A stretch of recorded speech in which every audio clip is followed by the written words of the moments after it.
Quand on pense à une crise, on pense danger, menace, mais en réalité, c'est bien plus que ça.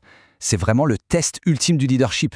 C'est le moment où voilà, la pression est maximale et chaque décision, mais vraiment chaque décision, peut tout faire basculer. Alors voilà, la crise frappe. C'est le chaos, l'incertitude, on est vite submergé. Et la question qui se pose, elle est vertigineuse. Par où est-ce qu'on commence? Concrètement, c'est quoi le tout premier pas pour essayer de reprendre le contrôle? Eh bien, la réponse, elle peut se résumer en un chiffre. 4. 4 axes d'action, 4 piliers essentiels pour justement commencer à transformer ce chaos en un début de clarté. Alors voici le programme. On va partir de la toute première réponse, la réaction à chaud, pour aller jusqu'à la vision à plus long terme. On va voir comment tout ça s'emboîte, comment chaque étape prépare la suivante. Allez, c'est parti.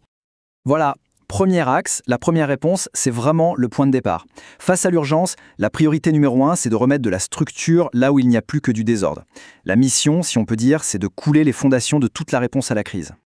Et pour ça, il y a 2 gestes, 2 réflexes immédiats qui sont absolument cruciaux.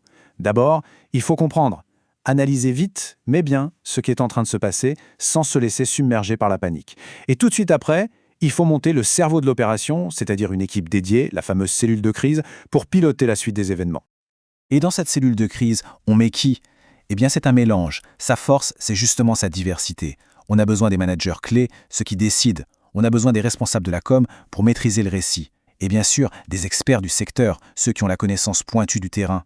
C'est cet équilibre-là entre décision, narration et expertise qui va permettre d'avoir une réponse qui soit à la fois rapide et juste. Ok, on a la structure. Maintenant, on va zoomer sur une personne, le leader. On passe du collectif à l'individuel. Parce que c'est une règle d'or. Avant de pouvoir guider qui que ce soit, un leader doit d'abord se maîtriser soi-même. Toute la solidité de la réponse va dépendre en fait de la stabilité de la personne aux commandes. Le contraste est frappant. D'un côté, on a la réaction purement épidermique. On agit à chaud, on a une vision en tunnel, on est impulsif. C'est la porte ouverte à toutes les erreurs. Et de l'autre, le leadership résilient. Le sang-froid, la clarté, la prise de recul. Et le point le plus important dans tout ça, c'est que ces qualités, eh bien, ça ne tombe pas du ciel. Ça se travaille.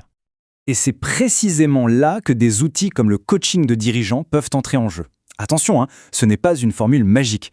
C'est plutôt un espace, un temps protégé pour que le leader puisse prendre du recul pour analyser ses propres réactions et au final renforcer sa capacité à inspirer confiance, surtout quand tout le reste semble s'effondrer. Bon, le leader est stabilisé. Maintenant, on peut élargir le focus et se tourner vers l'équipe, vers le collectif. Parce qu'une crise, ça laisse forcément des cicatrices. Il ne suffit pas de gérer les dégâts. Il faut maintenant entamer une phase de reconstruction. Une reconstruction qui doit être active et voulue. La confiance est la monnaie de la reconstruction. Cette phrase résume parfaitement l'enjeu. On ne reconstruit pas une équipe à coup de directives ou d'ordres. Non, on la reconstruit en rétablissant la confiance, la sécurité psychologique. C'est vraiment la fondation sur laquelle on va pouvoir rebâtir tout le reste. Et cette reconstruction, ce n'est pas juste un concept en l'air, c'est un processus avec des étapes bien concrètes. Ça veut dire accompagner les équipes, par exemple avec du coaching de groupe. Ça veut dire reclarifier les objectifs pour que tout le monde regarde à nouveau dans la même direction. Ça veut dire aussi recréer des habitudes de travail saines, des rituels et surtout affronter et résoudre les tensions qui sont forcément apparues pendant la crise. C'est un vrai travail de réparation. C'est essentiel. On arrive au dernier pilier. Imaginez, le leader est solide, l'équipe est en train de se ressouder. Mais si la communication ne suit pas, tout le château de cartes peut s'écrouler.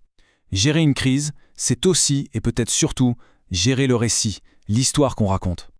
La communication de crise, en fait, ce n'est pas un sprint, c'est une course par étapes. Première étape, anticiper. Essayez de prévoir les questions, les inquiétudes. Ensuite, il faut rassurer, mais pas avec des paroles en l'air, avec de l'info claire, calme, factuelle. Troisième temps, unifier. Tout le monde doit dire la même chose pour éviter la cacophonie. Et enfin, quand la tempête est passée, il faut prendre le temps d'apprendre, faire le bilan pour être mieux préparé la prochaine fois. Voilà, on a vu ces 4 axes un par un. Le leader, l'équipe, la com, la structure. Mais le plus intéressant, c'est quand on les met ensemble. C'est la synergie entre tout ça qui révèle le vrai potentiel. On ne parle plus seulement de survivre à la crise, on parle de se transformer grâce à elle. Ces tableaux résument bien comment tout ça s'emboîte. Le coaching individuel stabilise le leader.